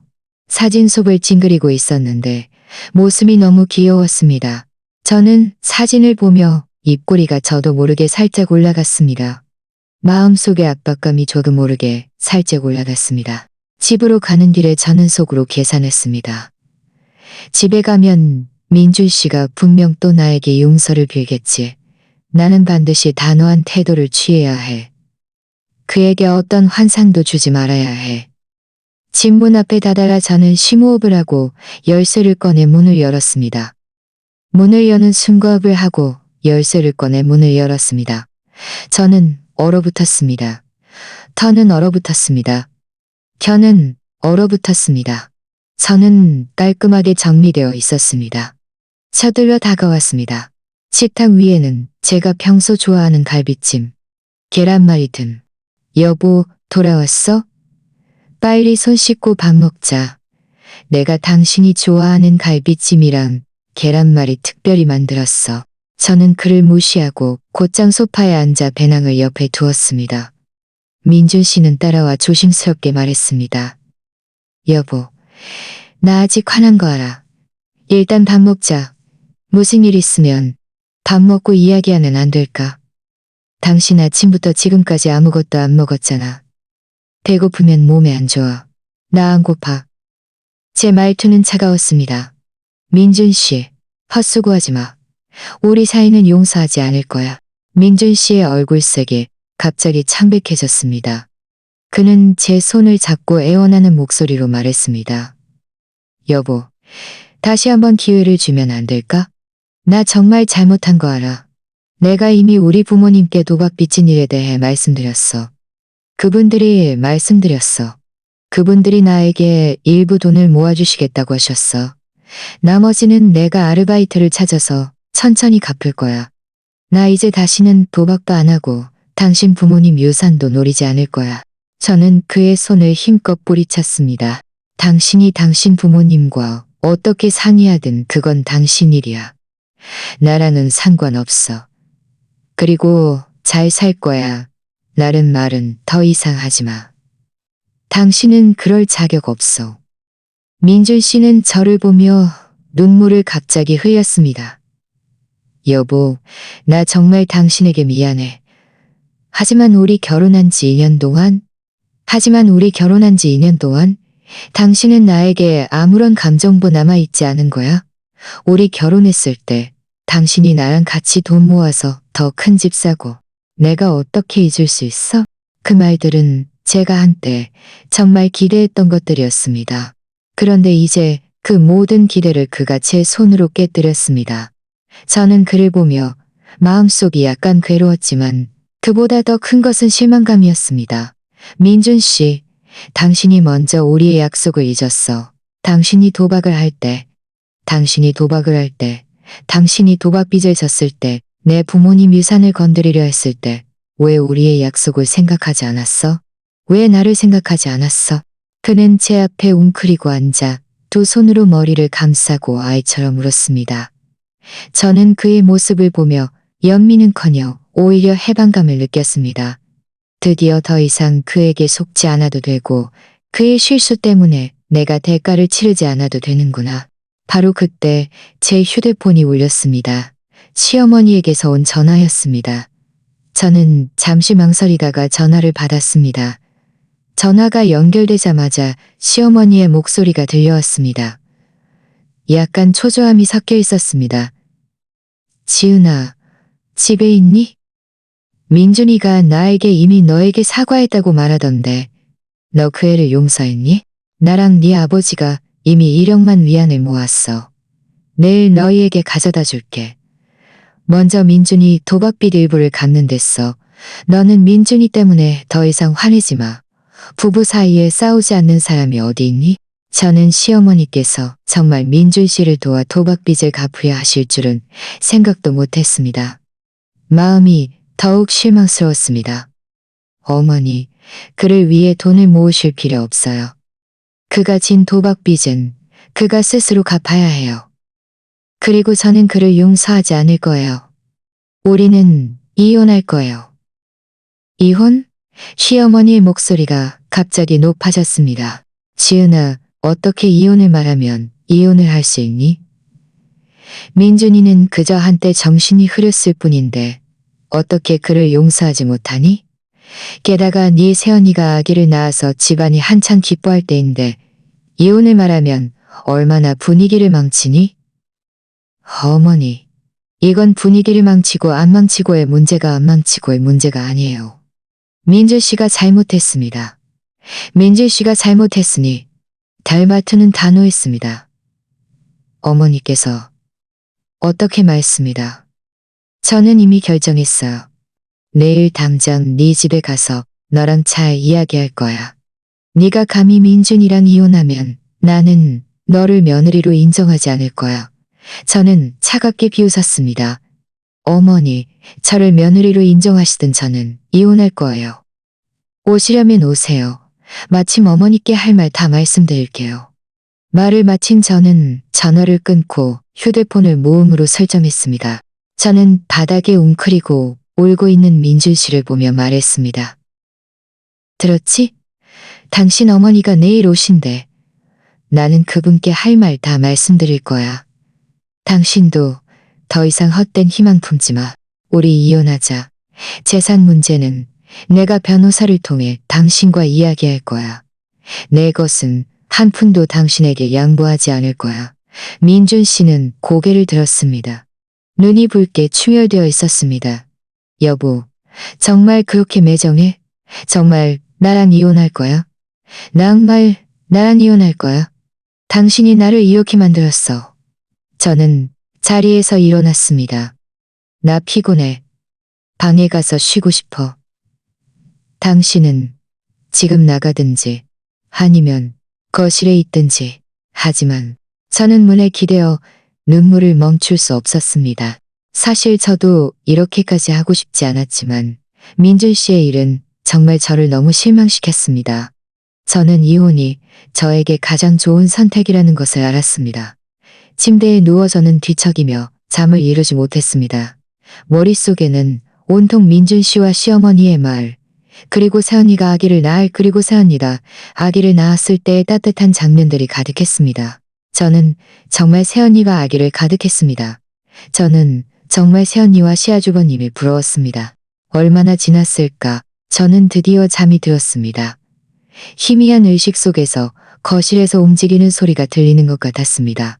아마 민준 씨가 짐을 정리하는 소리겠지. 저는 더 이상 신경 쓰지 않고 계속 잠들었습니다. 내일은 또 한바탕 전쟁을 치러야 할 테니까요. 다음날 아침, 저는 노크 소리에 잠에서 깼습니다. 눈을 떠보니 겨우 7시가 조금 넘은 시간이었습니다. 생각할 것도 없이 시어머니가 오신 것이었습니다. 저는 눈을 비비고 일어나 옷을 갈아입었습니다. 거실로 가보니 민준 씨가 문 앞에 서서 망설이는 듯 문을 열지 못하고 있었습니다. 왜 문 안 열어? 저는 그에게 다가가 차가운 목소리로 물었습니다. 민준 씨는 고개를 돌렸습니다. 눈빛이 복잡했습니다. 여보, 엄마도 나를 위해서 그러는 거야. 잠시 후에 엄마랑 싸우지 않으면 안 될까? 우리 잘 이야기해보면 안 될까? 우리 잘 이야기해보면 안 될까?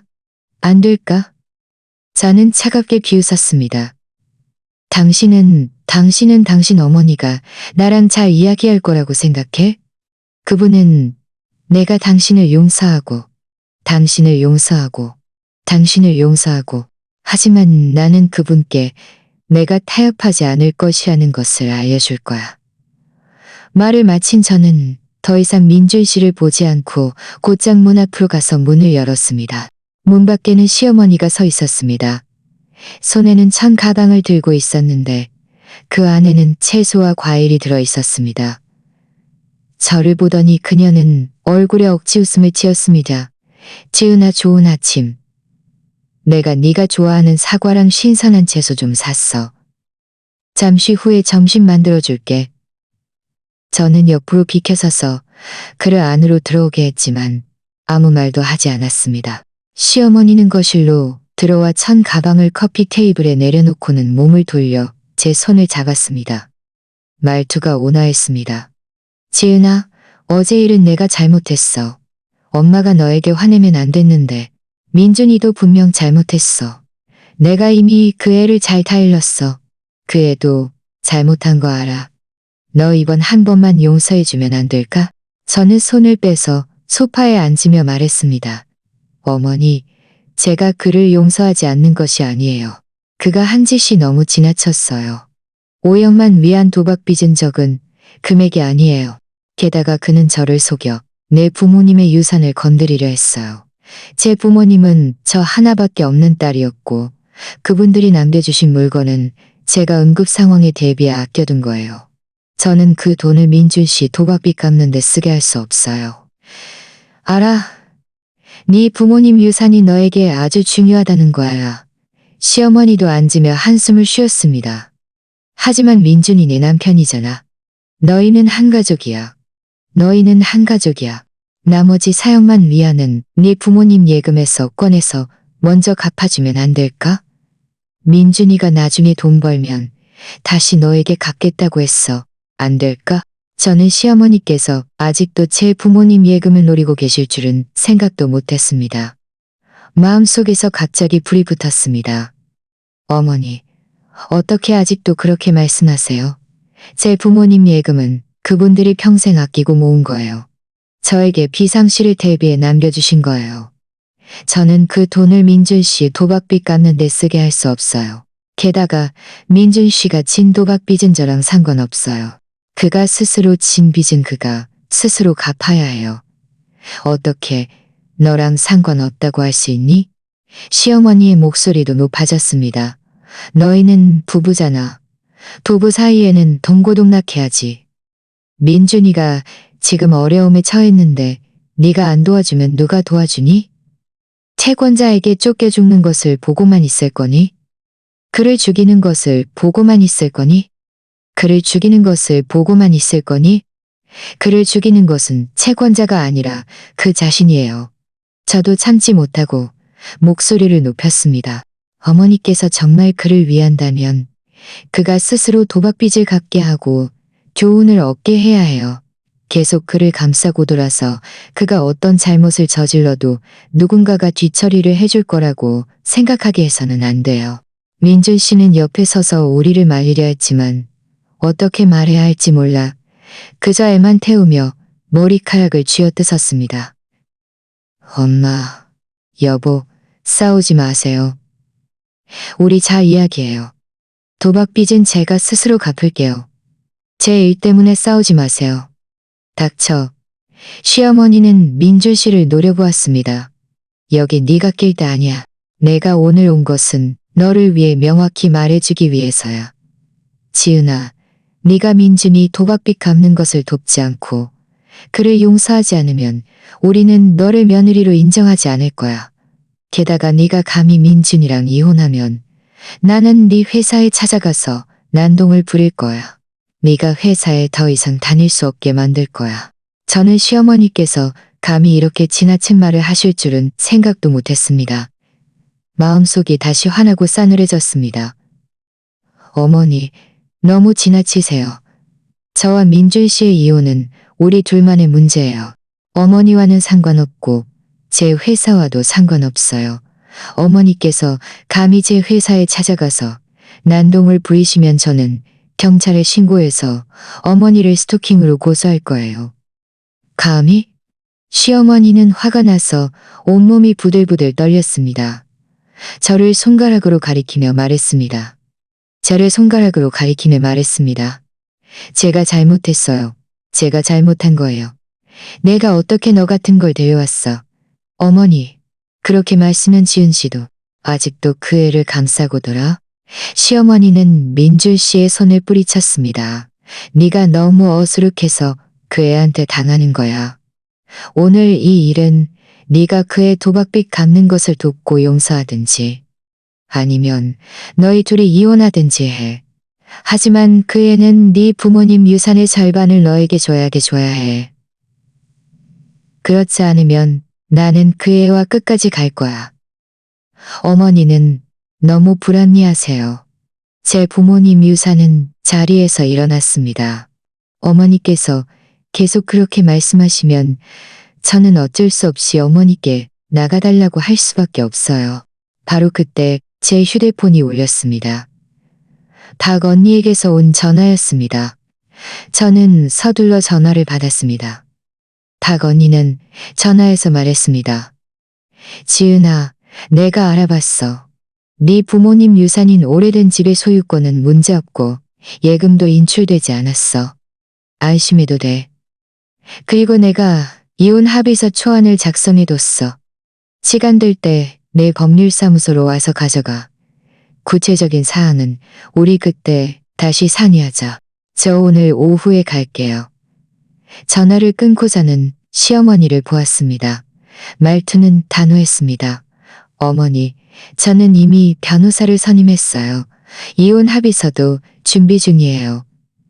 저와 민준 씨의 이혼은 이미 결정된 일이에요.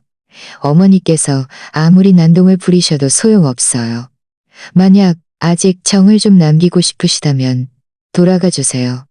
더 이상 여기서 불합리하게 굴지 마세요. 시어머니는 저를 보다가 민준 씨를 보았습니다. 제가 이번에는 정말 타협하지 않을 것이라는 것을 알았습니다. 그녀는 화가 나서 말을 잇지 못했습니다. 결국 저를 매섭게 노려보고는 커피 테이블 위에 천 가방을 들고 몸을 돌려나갔습니다. 문 앞에 다다랐을 때 그녀는 멈춰서서 민준 씨에게 말했습니다. 민준아, 네가 남자라면 그 애한테 그렇게 당하고만 있지 마. 나는 집에 가서 너를 기다릴게. 네가 스스로 잘 생각해봐. 나를 마친 시어머니는 문을 쾅 닫고 나갔습니다. 거실은 갑자기 조용해졌습니다. 민준 씨는 저를 보며 눈빛의 실망감이 갑자기 조용해졌습니다.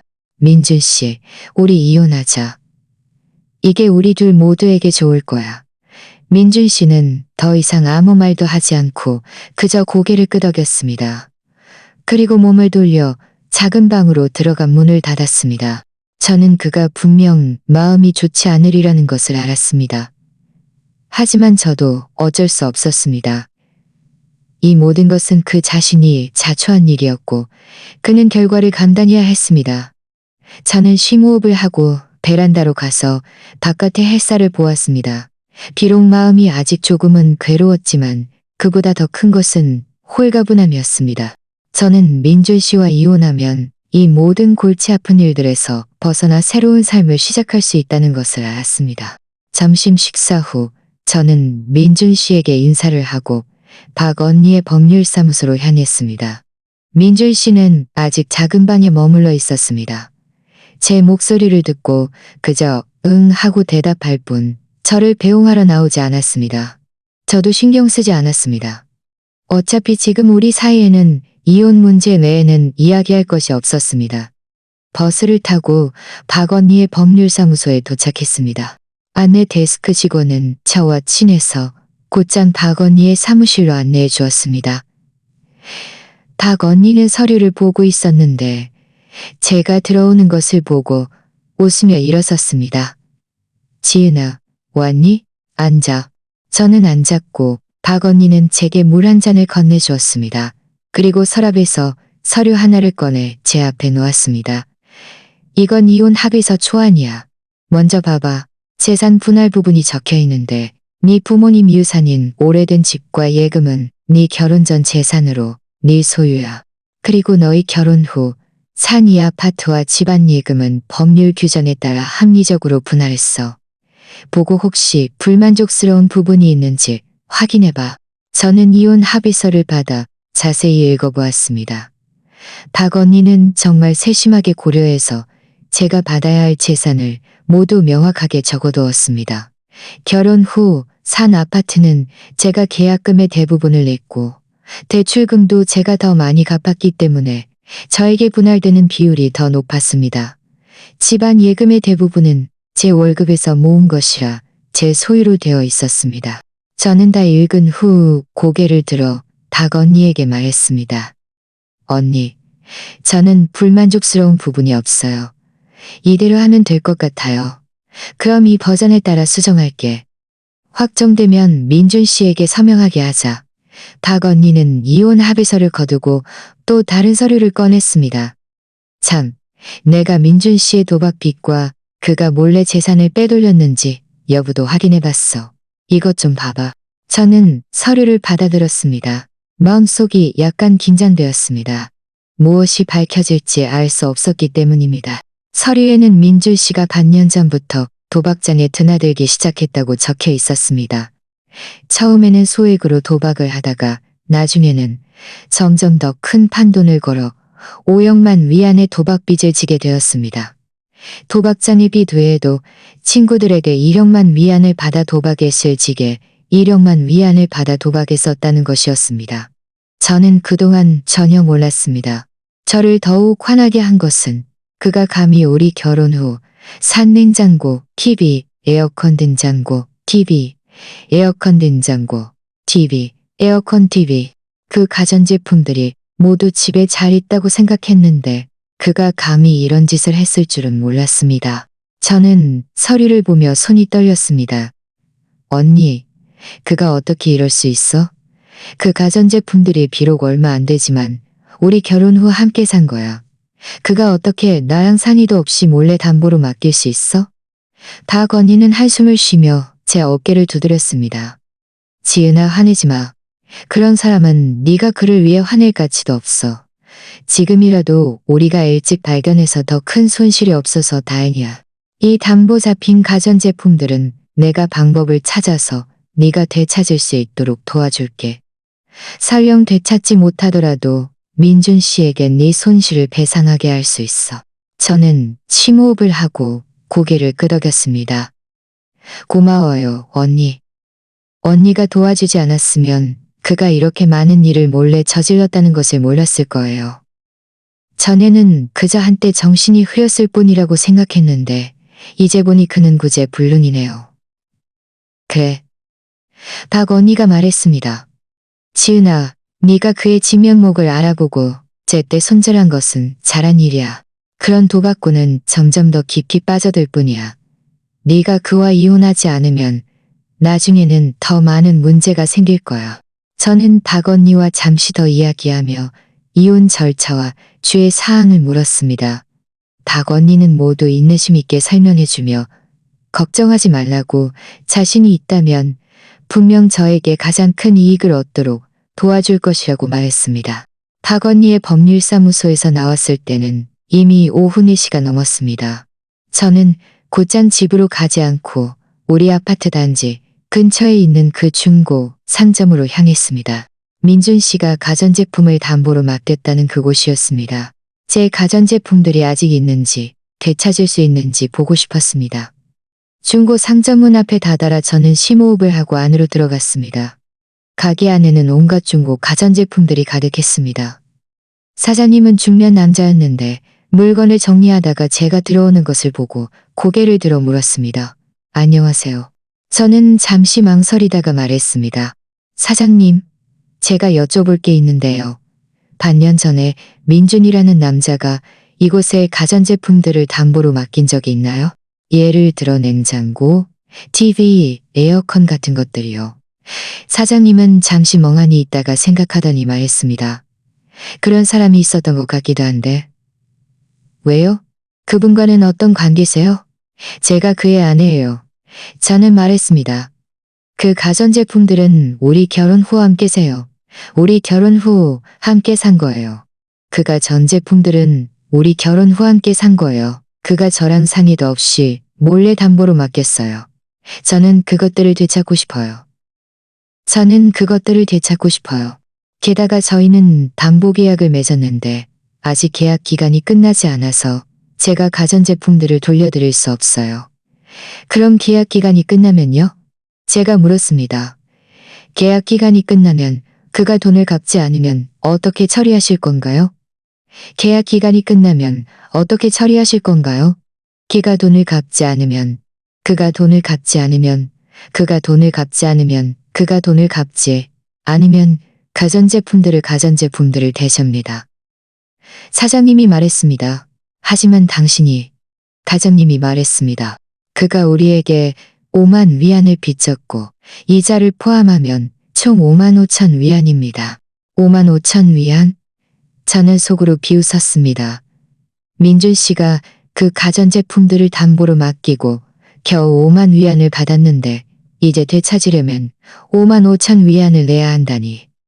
정말 나를 제대로 속였구나. 저는 잠시 생각하다가 사장님에게 말했습니다. 사장님, 알겠습니다. 집에 가서 좀 생각해보고 내일 다시 답장해 드릴게요. 사장님은 고개를 끄덕였습니다. 네, 빨리 결정하세요. 그렇지 않으면 며칠 후에 계약 기간이 끝나서 저희가 가전제품들을 처분해야 할 거예요. 중고 상점에서 나오자 제 마음속에는 다시 분노와 증오가 뒤섞였습니다. 민준 씨는 도박빚을 진 것뿐만 아니라 몰래 가전제품까지 담보로 맡기다니. 정말 너무 지나쳤습니다. 저는 이제 그와 이혼하기로 결정한 것이 점점 더 다행스럽게 느껴졌습니다. 그렇지 않으면 나중에 또 그에게 어떤 식으로 당할지 알 수 없었을 테니까요. 집에 돌아와 문을 열자 민준 씨가 거실 소파에 앉아 휴대폰을 들고 무언가를 보고 있는 것이 보였습니다. 제가 돌아오자 그는 고개를 들었습니다. 눈빛이 복잡했습니다. 돌아왔어? 어디 갔었어? 박언니 법률사무소에 갔어. 이혼 합의서 초안을 받아왔어. 저는 신발을 갈아 신으며 말했습니다. 참, 아파트 단지 근처 중고 상점에도 갔었어. 당신이 집안 가전제품들을 담보로 맡겼다는 사실도 알았어. 민준 씨, 또 나에게 숨기는 일 있어. 다 말해봐. 내가 하나하나 발견하게 하지 말고. 민준 씨의 얼굴색이 갑자기 새하얗게 변했습니다. 그는 휴대폰을 내려놓고 자리에서 일어났습니다. 지은 씨, 내가 일부러 당신에게 숨기려던 게 아니었어. 내가 그저 한때 정신이 흐려서 가전제품들을 담보로 맡긴 거야. 나는 원래 돈을 따면 가전제품들을 되찾아오려고 했는데, 그런데 이렇지, 안 그래? 저는 그를 끊었습니다. 민준 씨, 더 이상 그런 쓸데없는 소리 하지 마. 내일 당신은 나랑 같이 중고 상점에 가서, 그리고 이혼 합의서는 나랑 같이 중고 상점에 가서 가전제품들을 되찾아와. 그 5만 5천 위안은 당신이 스스로 방법을 찾아와. 민준 씨는 저를 보며 무언가를 말하려 했지만 결국 아무 말도 하지 못하고 그저 고개를 끄덕였습니다. 저는 그가 지금은 어쩔 수 없이 제 말을 들을 수밖에 없다는 것을 알았습니다. 저는 더 이상 그를 무시하고 곧장 방으로 들어가 문을 닫았습니다. 침대에 누워 저는 속으로 생각했습니다. 이혼 절차가 끝나고 가전제품들을 되찾아오면 나는 부모님의 오래된 집으로 이사 갈 거야. 다음 날 아침 일찍 저는 일어나자마자 이혼 합의서를 인쇄해서 식탁 위에 놓았습니다. 민준 씨도 일어났습니다. 식탁 맞은편에 앉아 있었는데 눈빛을 피하며 저를 보려 하지 않았습니다. 먼저 밥 먹자. 다 먹고 우리 중고 상점에 가자. 저는 우유를 그의 앞으로 밀어주며 마치 아무렇지도 않은 듯 평온한 목소리로 말했습니다. 민준 씨는 우유를 한 목소리로 말했습니다. 민준 씨는 우유를 한 모금 마시더니 작은 목소리로 말했습니다. 네가 먼저 좀. 네 작은 목소리로 말했습니다. 네가 먼저 좀. 미안은 정말 낼 수가 없어. 우리 부모님이 모아주신 1억만 위안은 내가 나중에 돈 벌면 분명 갚을게. 저는 손에 들고 있던 빵을 내려놓고 그를 보았습니다. 마음속에는 아무런 동요도 없었습니다. 민준 씨, 내가 당신에게 말했잖아. 그 5만 5천 위안은 나랑 상관없어. 당신이 스스로 담보 잡힌 가전제품은 당신 스스로 방법을 찾아서 되찾아와. 나는 더 이상 당신의 실수 때문에 한 개 상품도 쓰지 않을 거야. 민준 씨의 얼굴이 갑자기 붉어졌습니다. 그는 우유를 내려놓고 약간 억울한 목소리로 말했습니다. 당신은 그것들이 팔려나가는 것을 그저 보고만 있을 거야. 당신이 먼저 그것들을 몰래 담보로 맡긴 거지. 내가 아니야. 저는 이혼 합의서를 들어 그의 앞으로 밀어주었습니다. 그리고 이거. 당신은 오늘 반드시 서명해야 해. 안에 있는 조언들은 박 언니가 다 설명해줬잖아. 당신 것은 내가 더 많이 요구하지 않았고 내 것도 당신은 한 푼도 노릴 생각하지 마. 민준 씨는 이혼 합의서를 보며 식탁 밑에서 주먹을 꽉 쥐었습니다. 한참 후에야 입을 열었습니다. 지은 씨, 우리 정말 다시 이야기해 볼 수 없을까? 나 잘못한 거야. 나 나중에는 분명 바뀔 거야. 우리 다시 시작하면 안 될까? 다시 시작? 저는 차갑게 비웃었습니다. 민준 씨, 당신은 우리가 아직 다시 시작할 수 있다고 생각해? 당신이 6억만 위안 도박 빚을 지고 몰래 가전제품을 담보로 맡기고 나를 속여 내 부모님 유산을 건드리려 했잖아. 이 모든 일들이 내 마음속에 가시처럼 박혀서 뽑히지 않아. 우리 사이는 이미 오래전에 끝났어. 민준 씨는 다시 무언가를 말하려 했지만 제가 그를 끊었습니다. 더 이상 말하지 마. 지금 서명하든지 아니면 우리 법원에 이혼 소송을 제기하든지 해. 그때는 법원 판결로 당신은 지금 분할받는 것마저도 얻지 못할 수도 있어. 당신이 선택해. 민준 씨는 침묵했습니다. 그는 이혼 합의서를 들고 한 장 한 장 넘겨보았습니다. 손이 미세하게 떨렸습니다. 저는 맞은편에 앉아 인내심 있게 기다렸습니다. 마음속에는 한치의 망설임도 없었습니다. 약 10분 후 민준 씨는 이혼 합의서를 내려놓고 고개를 들어 저를 보았습니다.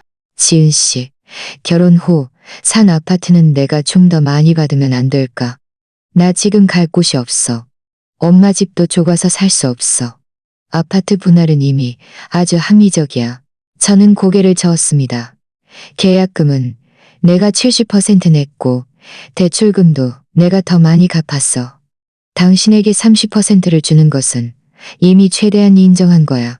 당신이 동의하지 않으면 우리는 법원에 갈 수밖에 없어. 민준 씨는 이를 악물었습니다. 마치 무거운 짐을 내려놓은 것 같았습니다. 서명을 마치고 우리는 짐을 정리하고 중고 상점으로 향했습니다. 길에서 민준 씨는 내내 아무 말도 하지 않고 고개를 숙인 채 무언가를 생각하는 듯 했습니다. 저도 그를 무시했습니다. 마음속에는 그저 빨리 가전제품들을 되찾아오고 그리고 가능한 한 빨리 이혼 절차를 마치고 싶다는 생각뿐이었습니다. 중고 상점에 도착하자 사장님은 우리를 보고 서둘러 다가왔습니다. 어떻게 결정하셨구냐? 민준 씨는 잠시 망설이다가 주머니에서 은행 카드를 꺼내 사장님에게 건넸습니다. 여기 3만 위안이 있습니다. 나머지 2만 5천 위안은 나중에 제가 드리면 안 될까요? 사장님은 미간을 찌푸렸습니다.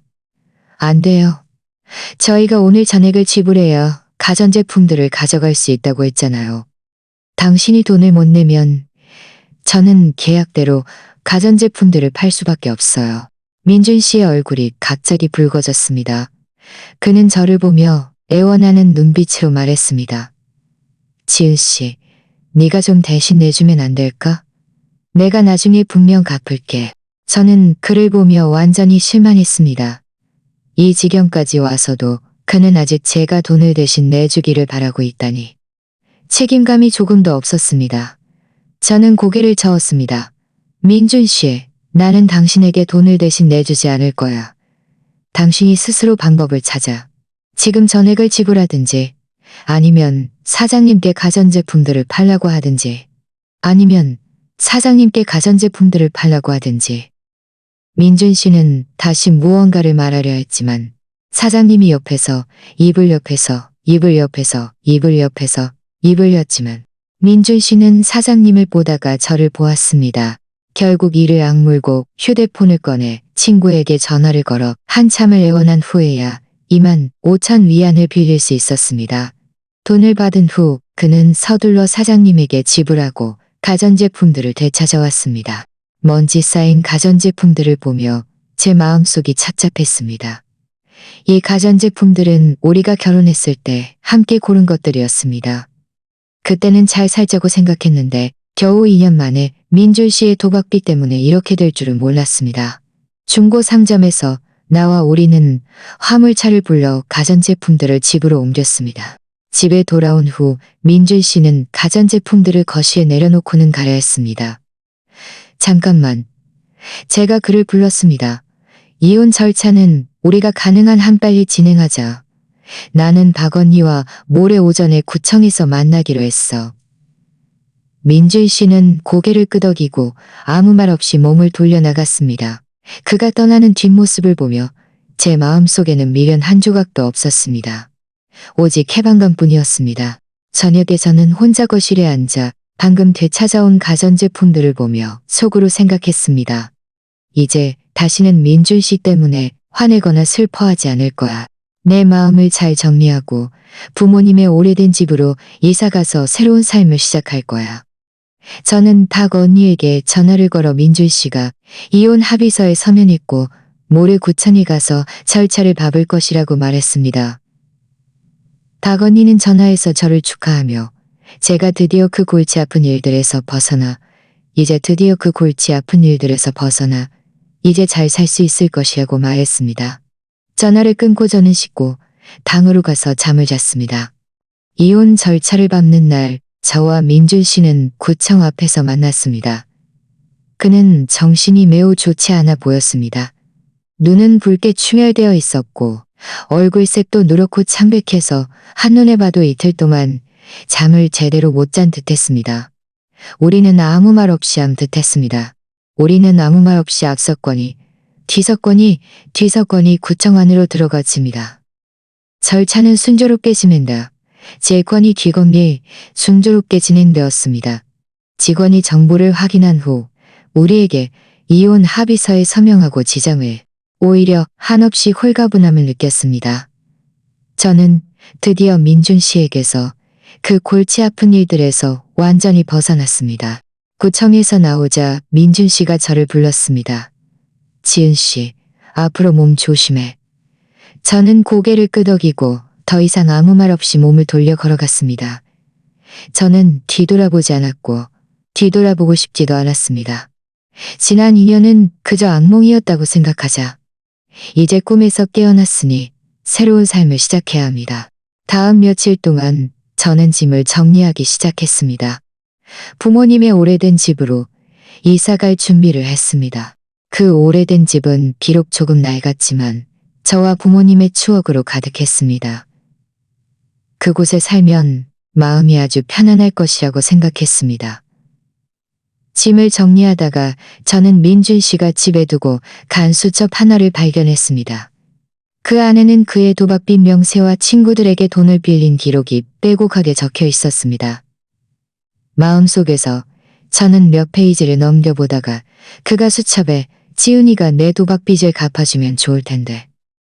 이 지경까지 와서도 그는 아직 내 부모님 유산을 노리고 있다니.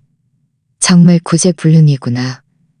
저는 수첩을 쓰레기통에 버리고 계속 짐을 정리했습니다. 곧 집안의 짐 정리가 거의 끝났습니다. 저는 이사업체를 불러 짐을 오래된 집으로 옮겼습니다. 오래된 집으로 이사 온 첫날, 저는 집안을 깨끗하게 청소하고 새로운 장식품들을 몇 개 사서 집을 따뜻하고 편안하게 꾸몄습니다.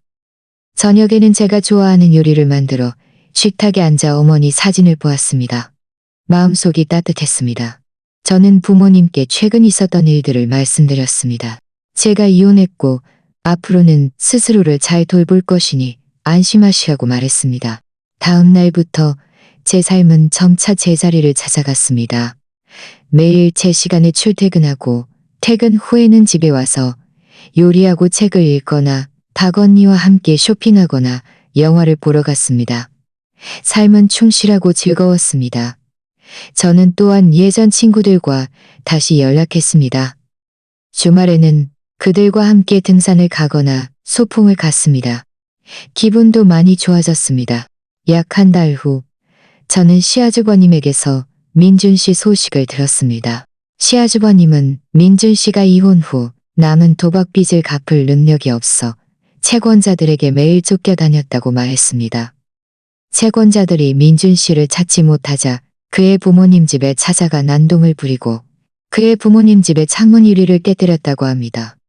그의 부모님은 어쩔 수 없이 노후 자금을 꺼내 민준 씨의 도박빚에 그의 부모님은 어쩔 수 없이 노후 자금을 꺼내 민준 씨의 도박빚 일부를 갚아주었지만 그것만으로는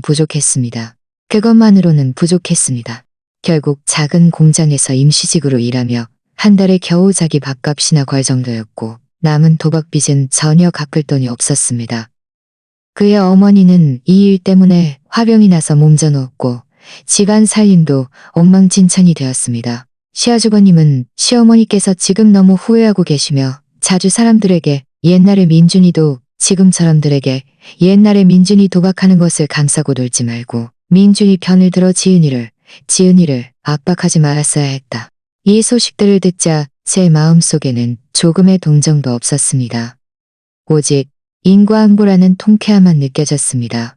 민준 씨가 지금처럼 된 것은 모두 그 자신이 자초한 일입니다. 그가 스스로 결혼을 소중히 여기지 않고 삶을 소중히 여기지 않았기 때문에 이렇게 된 것입니다. 그의 부모님 또한 마찬가지입니다. 만약 그들이 옛날에 민준 씨를 잘 교육하고 무조건 감싸고 돌거나 편애하지 않았다면 또 시간이 흐른 후 저는 회사에서 승진과 급여, 인상의 기회를 얻었습니다. 상사는 제가 성실하고 책임감이 강하며 능력도 뛰어나서 이 직책에 걸맞다고 말했습니다. 저는 매우 기뻤습니다. 저녁에는 박 언니와 시아주버님, 새언니를 초대해 함께 식사하며 축하했습니다. 식사 중에 새언니는 아기를 안고 웃으며 말했습니다. 지은 씨, 네가 지금 이렇게 잘 지내는 것을 보니 우리 모두 네가 기뻐. 나중에 좋은 사람 만나면 놓치지 마. 고마워요, 새언니. 지금 가장 중요한 것은 네가 행복한 거야. 네 조건이라면 나중에 분명 더 좋은 사람 만날 수 있을 거야. 저는 고개를 끄덕였습니다. 마음속에는 미래에 대한 기대감이 가득했습니다. 저는 비록 실패한 결혼 생활을 겪었지만 이것이 제 인생이 계속 어두워질 것이라는 의미는 아니라는 것을 알았습니다. 제가 노력하며 살고 스스로를 잘 사랑한다면 미래는 분명 점점 더 좋아질 것입니다. 지금의 저는 매일 충실하고 즐겁게 살고 있습니다. 저는 스스로를 사랑하는 법을 배웠고 삶을 즐기는 법을 배웠으며 과거를 놓아주는 법을 배웠습니다. 오늘 이야기가 마음에 드셨다면 좋아요를 눌러주시고 구독해주세요. 어떤 종류의 이야기를 더 보고 싶으신가요? 댓글로 의견을 공유해주세요. 감사합니다.